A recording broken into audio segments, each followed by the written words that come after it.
अथ सप्तश्लोके दुर्गा शिव उवाच देवी त्वं भक्तसुलभे सर्वकार्यविधायिनी कलौ हि कार्यसिद्ध्यर्थम् उपायं ब्रूहि यत्नतः।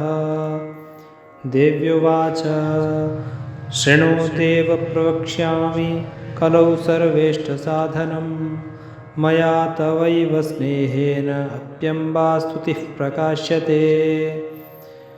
ॐ अस्य श्रीदुर्गा सप्तश्लोके स्तोत्रमन्त्रस्य नारायणऋषिः अनुष्टुप्छन्दः श्रीमहाकाली महालक्ष्मी महासरस्वत्यो देवताः श्रीदुर्गाप्रीत्यर्थं सप्तश्लोकी दुर्गापाठे विनियोगः।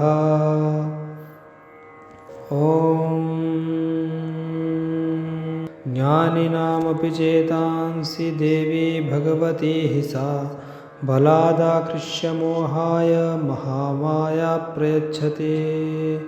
दुर्गे स्मृता हरसि भीतिमशेषजन्तोः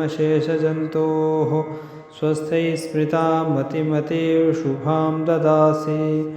दारिद्र्यदुःखभयहारिणी का त्वदन्या सर्वोपकारकरणाय सदार्द्रचित्ता। सर्वमङ्गलमाङ्गल्ये शिवे सर्वार्थसाधिके शरण्ये त्र्यम्बके गौरी नारायणी नमोऽस्तु ते। शरणागतदीनार्तपरित्राणपरायणे सर्वस्यार्तिहरे देवी नारायणी नमोऽस्तु ते।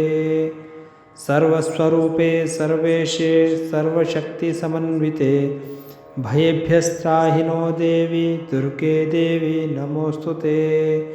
रोगानशेषानपहंसि तुष्टा हृष्टा तु कामान् सकलानभीष्टान् त्वामाश्रितानां न विपन्नराणां त्वामाश्रिता ह्याश्रयतां प्रयान्ति।